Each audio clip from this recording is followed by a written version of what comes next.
Welcome to the Deep Dive. Today we're strapping ourselves in for a close look at two brand new watches that have definitely caught our eye. Oh, yeah. Which one? The limited edition 75th anniversary Orient Mako dive watches. Huh? I know many listeners who like getting the inside track quickly will want to explore these. Ah, yes. The Makos. We've been digging into these. They're celebrating a pretty big milestone for Orient, their 75th. Right. And, for anyone maybe newer to watches, the Orient Mako, well, it first showed up around 2004. Yeah, And it just very quickly became this really compelling automatic dive watch. Great value, didn't break the bank. exactly. And think about the market then, and even now, really. The Mako was going toe-to-toe with some heavy hitters. Like the Seiko SKX. Yes, the SKX, the Yeah. 5 Sports line, Yeah. Citizens Pro Master Marine, the Challenge Diver, those kinds of watches. Mm-hmm. And it got this reputation for just being a solid, dependable, good-looking watch. People loved that value proposition. It's described sometimes as depth-ready, solid, fun, a great watch for, low money. And it's interesting how Orient's marking the 75th year. We've seen other stuff, right? Like the Bambino specials And those Peanuts ones. and the Peanuts ones. But these Makos, they feel like they're really hitting that core Orient strength. Solid mechanicals, accessible price. Definitely.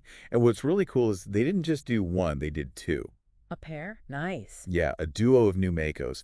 There's a version that really nods to the classic Mako design. The one people know and love. Exactly. Yeah. And then there's a more contemporary, slightly smaller one, too. Kind of fits with current trends, maybe? Yeah, that makes sense. And it's funny, the Mako itself isn't that old, relatively speaking. Not like some dive watch legend. True. 2004 isn't ancient history in watch terms.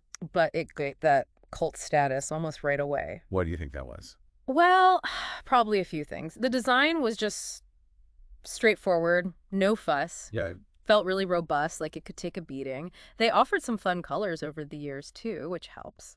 And crucially, that price point. It was like the perfect gateway drug into mechanical watches for so many people. That's a good way to put it. Yeah. And you got to hand it to Orient. They didn't just, rest on their laurels. No, they kept tweaking it. They seemed to listen to the community, Yeah. updating the Mako. We've seen, 3 generations? At least 3, yeah. Yeah. And like you said, introducing those smaller versions later on shows that they were paying attention to what people wanted. Right. So these 75th anniversary ones, they're building on all that history, that popularity. Taking the Mako DNA. Exactly, taking that DNA and adding some really fresh twists, unique colors, interesting dial textures, stuff we haven't really seen on a Mako before. Okay, let's get into those details then. What are the key things these two anniversary models actually share? What makes them a pair? Well, the first thing you'll notice, for sure, is the dial color. Both of them have this really striking sky blue. Some are calling it ice blue. Ice blue? Okay, sounds cool. It is cool. And it's not just flat blue either. Both have a sunburst stamped pattern. Ah, so it plays with the light. Precisely. Gives it depth, makes it much more dynamic than, say, a plain matte dial you might find on some standard models. Yeah, that definitely sounds like a step up. More sophisticated than just pure tool watch vibes. It is. And there are other shared touches, too. Like what? Both models have these sunlight-inspired, gold-colored second hands. Ooh, nice contrast with the blue. Yeah, a nice warm touch against the cool dial. Yeah. Adds a bit of elegance, Mm-hmm. And for the history buffs, they've both got a vintage Orient cursive logo on the dial, apparently from the 1950s. But that's a cool detail, a nod to the since 1950 thing. Exactly. It just adds a bit more character, separates them from the standard, maybe more technical-looking Makos. Those little details make a difference on special editions, don't they? And I assume they've marked them clearly as anniversary pieces. Oh, yeah. Flip them over, and the case pack has a special inscription. It says Orient since 1950, the 75th anniversary, in that same cursive script. And another thing collectors will like, each watch is individually numbered. They're making 6,000 of each model, and each one has its unique serial number engraved. Okay, 6,000 each. Limited, but not impossibly rare, adds a nice touch of exclusivity. Exactly. All right, let's dive into model number 1. The reference, RAAA0823L. This is the one that's more like the classic Mako size. And that's the one. Case diameter is 41.8 millimeter. Okay. And the lug-to-lug, which is important for how it wears, is 46.8 millimeter. Pretty standard modern dive watch size, then. Yeah, and it's billed as an entry-level 200-meter dive watch. Good water resistance for, swimming, snorkeling, recreational diving. But not technically ISO certified, worth noting. Correct. Not ISO 6425 certified, but still very capable for most people's needs. What about the crystal? That's often a key point at this price. Good point. It's got a sapphire crystal. Oh, nice. Big upgrade from mineral glass. Huge upgrade for scratch resistance, yeah. Keeps it looking sharp. And the bezel. Yeah. Standard Mako style. Pretty much. Unidirectional, clicks counterclockwise only for safety. It has a dark blue aluminum insert. Matches the dial. Or darker. Seems like a darker, more traditional dive watch blue. And it's got the standard 60-minute scale and those classic Mako notches for grip. Easy to turn. Got it. And what's powering this one?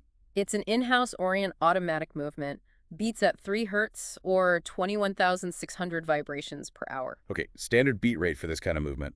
Power reserve. Around 40 hours when it's fully round.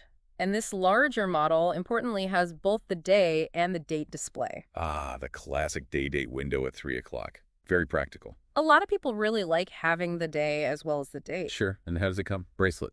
Yep, comes on a steel bracelet, 22 millimeters wide at the lugs. It uses a tri-fold deployant buckle. Secure? Yeah, those usually have push buttons to release and often a little security latch that folds over so it's not going to pop open accidentally. Makes sense for a dive-style watch. And the damage? Price-wise? The price listed is 429.99 euros. Okay, around 430 euros for the classic-sized anniversary edition. Got it. Right, that paints a clear picture. Now let's switch gears to the other one, the reference RAAC0Q12L. This is the Mako 40 version. Exactly. This is the more recent, slightly downsized version they introduced. Those dimensions. Diameter here is 39.9 millimeters, so just under that 40 millimeter mark, which is quite popular now. Yeah, definitely a trend, lug to lug. Also slightly shorter at 46.5 millimeters, so marginally more compact overall than the classic one. But still a proper dive watch. Water resistance. Still has that solid 200 meters of water resistance, still got the sapphire crystal too, and a screw-down crown for security. So yeah, performance-wise, still very competent. Good to know. Now, the bezel. You mentioned the look is a bit different on this one. Yeah, it is. Instead of that aluminum insert with the painted markers and notches, Right. the Mako 40 anniversary model has the diving scale engraved directly onto a brushed metallic insert. Oh, interesting. So more subtle. Yeah, I'd say it gives it a cleaner, maybe slightly more refined, modern look. Less tool watch, perhaps. Okay. And another subtle design difference, the crown on this smaller one doesn't have crown guards flanking it like the bigger version does. Ah, okay. A slightly sleeker case profile then? Seems like it, yeah. And inside, same movement, or differences there? It uses the same base Orient automatic movement, the 3 hertz one with the 40-hour power reserve.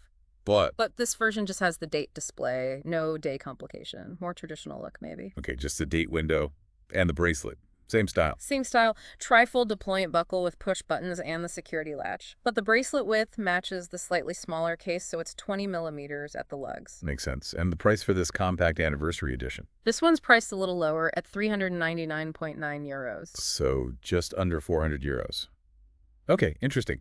2 quite appealing options then, really hitting slightly different notes. Definitely. Caters to different tastes and size and maybe overall aesthetic, but both clearly part of that same 75th anniversary celebration. And just to remind everyone, these are limited. That's right. As we said, 6,000 pieces of the classic size, the RAAA 0823L. And 6,000 of the compact Mako 40, the RAAC0Q12L. Correct.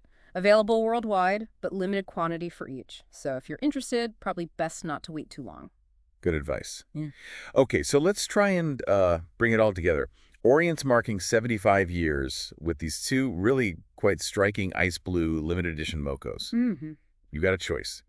The familiar feel and proportions of the classic Mako or that slightly trimmer, more contemporary compact version. And what makes them special beyond just the limit are those design elements we talked about. That unique ice blue sunburst style. Yeah, that sounds like the standout feature. For sure. Then you've got those warm gold accents on the second hand, the little vintage logo nod. Right, the cursive one. Yeah, and of course the commemorative case back, really marking the occasion. And for our listeners, you know, the ones who value getting up to speed quickly on what's happening in watches, these seem like a really interesting proposition. How so? Well, they blend that long-standing Orient reputation, reliability, value for money with some genuinely fresh design updates. They look pretty sharp. They do. So whether you're maybe thinking about your first automatic dive watch or you're already a collector looking for something noteworthy but still accessible. They tick a lot of boxes for the price. Exactly. They offer a lot of horological bang for your buck, as they say.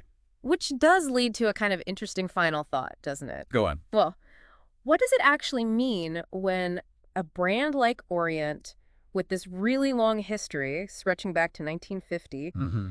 decides to celebrate by revisiting and reimagining a much more recent success story like the Moco? It's not like they picked a watch from the 50s or 60s. That's a fair point. They're celebrating their deep history with a modern classic. Right. And then when you look closely at the subtle differences between these two anniversary models, the size, the bezel style, Yeah. the day versus date, what might that tell us about how watch design itself is maybe evolving? Or just about the different kinds of tastes and preferences enthusiasts have today? Are they hedging their bets, offering something for everyone, or reflecting a shift? Could be either. It definitely gives you something to think about, doesn't it? Which model, with its specific size and features, kind of speaks more to your personal taste in watches? Something for the listener to mull over.